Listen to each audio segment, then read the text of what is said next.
दोस्तों नमस्कार। आप सबका आईडी कैंपस के इस फैमिली में फिर से एक बार बहुत बहुत स्वागत है। और जैसा कि आप सब ने मॉडर्न हिस्ट्री की शुरुआत की थी, कुछ व्यवधान के वजह से ये बीच बीच में आपको एक इंटरवल मिल जाता है, जो इंटरवल नहीं एक लॉन्ग टाइम पीरियड हो जाता है। लेकिन फिर भी हमने सोचा था कि हिस्ट्री के साथ साथ ज्योग्राफी के कुछ बेसिक चीज़ों को आप समझें, इसीलिए मैंने उनकी कुछ वीडियोज आपके लिए बीच में डाला था। अभी एक बार फिर से हम लोग शुरू करते हैं हिस्ट्री का वो सेक्शन जहां से हम लोग स्टार्ट किए थे। याद होगा अंग्रेजों का किस तरह से भारत में आगमन हुआ और इसमें यूरोपियों का एक क्रम चला, और उसके बाद हमने देखा था कि प्लासी का युद्ध और फाइनली बक्सर के युद्ध तक में क्या स्थिति भारत में बनती है। अभी एक बार फिर से हम लोग उसी क्रम को आगे बढ़ाते हुए, जैसे हमने नॉर्थ इंडिया को देखा था कि बंगाल की क्या स्थिति रही, तो अब एक बार फिर से साउथ चलते हैं। साउथ में थोड़ा सा इसको समझिएगा। एक मैं रफ मैप लेता हूं।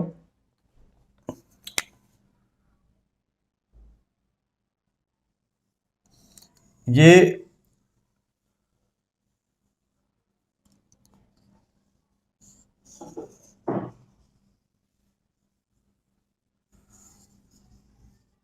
ऐसे करके आप एक रफ मैप समझिए कि दक्षिण भारत का किस तरह से है। आप यहां पर देखिए, अगर कैटेगराइज करेंगे इंटरनल, तो ये एरिया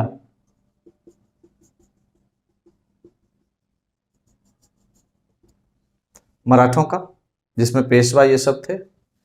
ये एरिया निजाम का। अब मामला उठता है कि यहां से लेकर के इस साधन पार्ट पे क्या हो रहा था। इसमें देखिए दो तीन चीज समझना। सबसे पहले पेशवा मराठे यहां पर थे। निजाम, जिसका मेन सेंटर हैदराबाद, आप जान ही रहे हैदराबाद का निजाम बहुत बाद तक रहा आज़ादी में। उसके बाद देखिए अब दक्षिण में यहाँ चलेंगे तो ये एरिया जहाँ तक केरला की स्थिति है, ये मालाबार कोस्ट है, कोई डाउट नहीं। यहाँ से कोंकण कोस्ट की शुरुआत होती है, कोंकण तट है। अब देखिए जैसे आप देखोगे कि ये एरिया जो था यहाँ पर, ये त्रावणकोर की पहाड़ी और ये कोची का साम्राज्य था, तो त्रावणकोर के महाराज अलग थे। यहाँ पे कर्नाटका की स्थिति कहा जाता है कि थोड़ी सी उस समय ऐसे इस जगह पे थी। और ये एरिया जो है ये मैसूर का था। अभी वर्तमान में हम कर्नाटक के ही सदर्न पार्ट में जाते हैं तो मैसूर का पठारी क्षेत्र मिलता है। तो अब आप देखिए इस एरिया में हुआ क्या, थोड़ा सा इसको समझने की कोशिश कीजिएगा। सबसे पहले क्या हुआ कि एक तालीकोटा का युद्ध आप लोग सुने होंगे। तालीकोटा का एक युद्ध होता है, और इस तालीकोटा के मैदान में जो युद्ध होता है वो दो लोगों के बीच होता है। एक तो विजयनगर का नाम सुने होंगे, जो यहीं पे है, मैं ऐसे डालता हूं कि आपको याद हो जाए। विजयनगर, जो कि ये पूरा एरिया विजयनगर साम्राज्य के रूप में ही जाना जाता था। और दूसरा था बहमनी। इन बहमनी और विजयनगर के बीच तालीकोटा के मैदान में क्या होता है कि एक युद्ध होता है, जिस युद्ध में कहा जाता है कि विजयनगर की पराजय होती है। और विजयनगर पूरी तरह से विध्वंस होने के बाद इसमें जो छोटे छोटे राज्य जो मिलकर के ये बना हुआ था, वो सब धीरे धीरे इससे अलग हो जाते हैं। और उसी अलग हुए राज्यों में से कहा जाता है कि जो मैसूर है, यह मैसूर निकल करके सामने आता है, जहां से हम लोग मतलब रखेंगे अभी कि किस तरह से मैसूर अपनी मजबूत स्थिति अंग्रेजों के साथ बनाए रखी। और हैदर अली टीपू सुल्तान की जो कहानी है आप उसको समझेंगे यहाँ से। आइए मैसूर को समझने के लिए सबसे पहले देखिए, जब विजयनगर के पतन के दौरान मैसूर एक निकल करके बाहर आता है, तो मैसूर पे अब जो वंश जो चलता है आपको पता ही है कि अड़ियार वंश का जो है, तो यहाँ पे जो अहियार शासक थे, अड़ियार शासक, ये अड़ियार शासक इन्हीं का चलता है वहां से। तो अड़ियार वंश के जो शासक चलते हैं उसमें एक चिक्का कृष्णराज का नाम सुने होंगे। चिक्का कृष्णराज, और इनके साम्राज्य में कहा जाता है कि दो इनके मजबूत सेनापति थे जो बाद में गद्दी को संभालते, एक नंदराज और देवराज। नंदराज और देवराज, कहीं कहीं पे देवराज को कृष्णराज भी लोग बताते हैं। फिलहाल समझिए नंदराज से हमें ज्यादा मतलब है। तो नंदराज के सिपाही के रूप में, इसी के एक सिपाही के रूप में, ईमानदार सिपाही के रूप में आता है कौन? हैदर अली। चूंकि हमें हैदर अली से ही मतलब है, इसलिए हम बहुत ज्यादा आपको ऐसी चीजों में नहीं उलझाएंगे जहां प्रॉब्लम होगी। स्टेप ये लेना है कि आपको एक दक्षिण भारत का एक ऐसे रफ मैप रखना है सामने, और हैदर अली को जानने के लिए सबसे पहले हमें जाना है कि विजयनगर साम्राज्य और बहमनी साम्राज्य के बीच तालीकोटा का मैदान में युद्ध होता है। इस युद्ध में विजयनगर साम्राज्य में जितने छोटे छोटे राज्य होते हैं, इसकी हार के कारण वो सब इससे अलग होते हैं। उसी में से अलग हुआ एक राज्य है मैसूर। मैसूर से हमें मतलब है अड़ियार वंश का शासक मैसूर में अपना शासन कर रहा होता है। चिक्का कृष्णराज के दो सेनापति हैं, नंदराज और देवराज। उसी में नंदराज बाद में गद्दी पे बैठता है, जिसका सिपाही हुआ हैदर अली। और हैदर अली के बारे में एक ब्रीफ नॉलेज ये रख लिए कि हैदर अली का जो जन्म है, हैदर अली देखो एक्चुअल में क्या है, एक सिपाही के रूप में शुरुआत करता है, लेकिन थोड़ा सा इसका बैकग्राउंड जान लीजिए। तो हैदर अली का जन्म 1722 में होता है और मृत्यु पता ही है 1782 में। और कहा जाता है कि 82 में ये घायल होते हैं और युद्ध में, वही क्या बोलते हैं, पोर्टानोवा के युद्ध में, और बाद में ये इनकी मृत्यु हो जाती है। बहरहाल हम उस पर आएंगे। तो सबसे पहले हैदर अली के लाइफ स्केच को जानिए। डेट कौन कौन से इंपॉर्टेंट आपके लिए हो जाएगा। सबसे पहले देखिए, अभी मृत्यु तक हम नहीं जा करके सबसे पहले लेते हैं जन्म। तो 1722 में जन्म होता है हैदर अली का, जिसको हम लोग अभी पढ़ रहे हैं, यहीं से शुरुआत होगी। हैदर अली का जन्म हुआ 1722। तो पहला डेट आपको 1722 याद रखना है।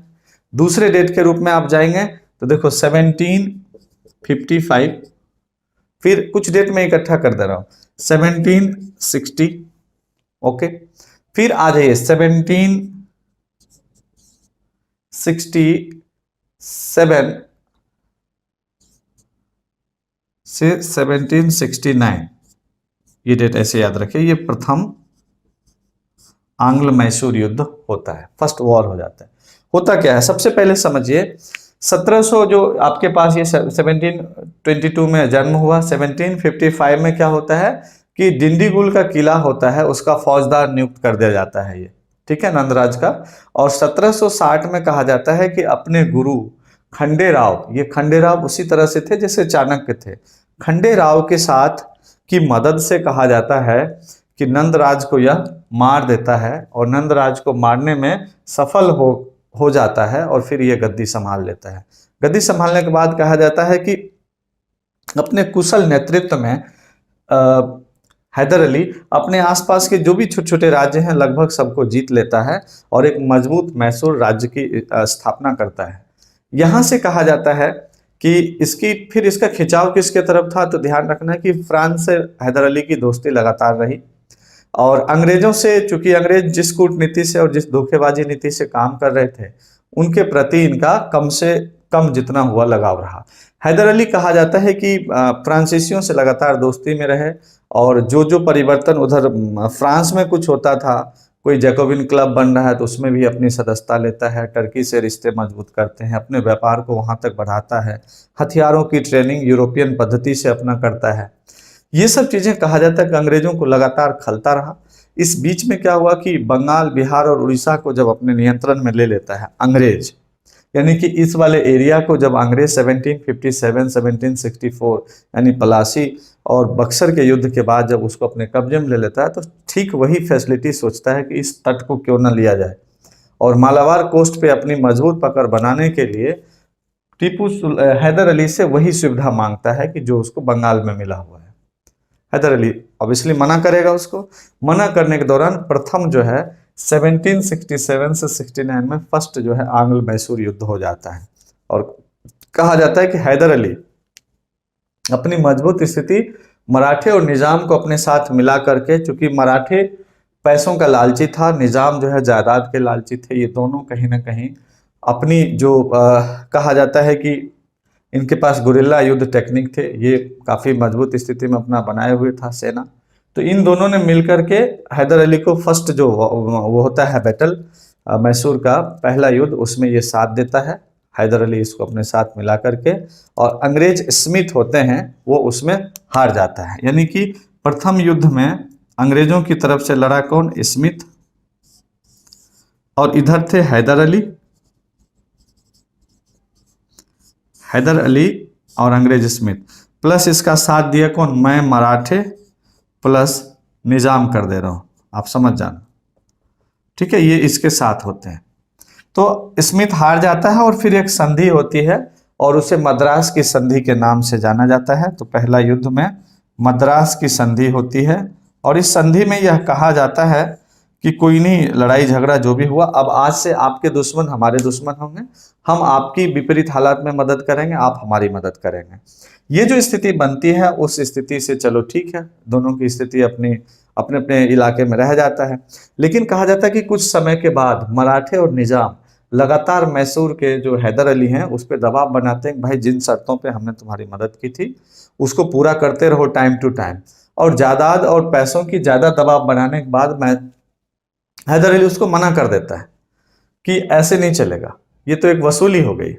इस दौर में फिर क्या करता है कि मराठे और निजाम की इस कमजोरी को अंग्रेज समझ जाता है कि अगर उसको देकर के मिलाया जाए अपने साथ तो वो अपने साथ मिल जाएगा। और इस समय वारेन हेस्टिंग्स चूंकि आ चुका होता है, तो वारेन हेस्टिंग्स मराठे और निजाम को अपनी तरफ मिलाने के लिए आयरकुट का नाम सुने होंगे, तो जॉन आयरकुट को इसको भेजता है। और इस तरह से सेकेंड वॉर जो है क्यों होता है, सेकेंड वॉर में होता क्या है कि जब ये दबाव बढ़ाता है इस पे हैदर अली पे कि भाई पैसे दो या कुछ और एरिया मुझे दो, ये मना कर देता है हैदर अली।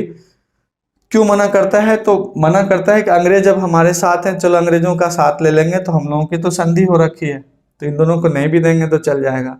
इस घड़ी में कहा जाता है कि अंग्रेज धोखा देता है, जो हमारे दुश्मन आपके दुश्मन की जो संधि हुई थी ना, उस संधि को अंग्रेज तोड़ करके मराठे और निजाम को अपने साथ मिला लेता है। और दूसरा युद्ध जो है वो होता है पोर्टानोवा के मैदान में 1780 से लेकर के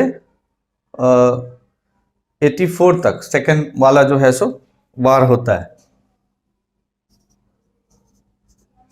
ये। तो अब कहा जाता है कि दूसरा जो युद्ध शुरू होता है तो उस दौरान वही कहा जाता है कि हैदर अली लगातार फ्रांस की तरफ झुकाव होता है। तो अंग्रेजों को लगता है कि हमसे संधि तोड़ करके तुम फ्रांस की तरफ मिल रहे हो, तो ये बहाना करके फिर लड़ाई होती है। कहा जाता है कि इस दूसरे युद्ध में सेकेंड बैटल जो होता है आंग्ल मैसूर युद्ध, उसमें हैदर अली हारने लगते हैं 1782 के आसपास कहा जाता है। जब वो हारने लगता है तो तभी मैदान में कौन? टीपू सुल्तान आ जाता है। और टीपू सुल्तान की एंट्री के बाद ही, उस समय तो हैदर अली बच जाते हैं, लेकिन कहा जाता है इतनी बुरी तरीके से वो घायल होते हैं। पोर्टानोवा का मैदान है ये, पोर्टानोवा का मैदान है कि बाद में जाके उनकी मृत्यु हो जाती है। इसी टाइम पे हैदर अली की मृत्यु हो जाती है, मतलब घायल हो जाती, इतना घर ले गए, उनकी मृत्यु हो जाती है, आप ऐसे समझो। अब टीपू सुल्तान इस युद्ध को 1782 से 1784 तक लड़ता है। टीपू सुल्तान ये मेंटेन रखता है इसको, ठीक है। सेकेंड वॉर में टीपू सुल्तान की एंट्री हो जाती है। 1784 में एक मैंगलोर की संधि होती है। किसकी? मैंगलोर की।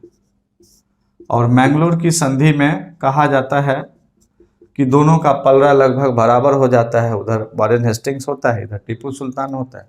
फाइनली कहा जाता है कि इस मैंगलोर की संधि यानी कि सेकेंड आंग्ल मैसूर युद्ध से मतलब जितना असंतुष्ट टीपू सुल्तान इधर से होता है उतना ही हेस्टिंग्स भी होता है। कुल मिलाकर के बराबरी पे ये दोनों असंतुष्ट होकर के इस संधि पे साइन करते हैं, शर्तों को मानते हैं, और अब यहाँ से दोनों अपनी रणनीति बनाना शुरू करेगा। तो आप फर्स्ट में आप देख लिए कि किस तरह से फर्स्ट ये होता है, फर्स्ट आंग्ल मैसूर युद्ध और सेकंड आंग्ल मैसूर युद्ध। मैं दो जो थर्ड और फोर्थ है उसको मैं एक बार में फिर समझाऊंगा।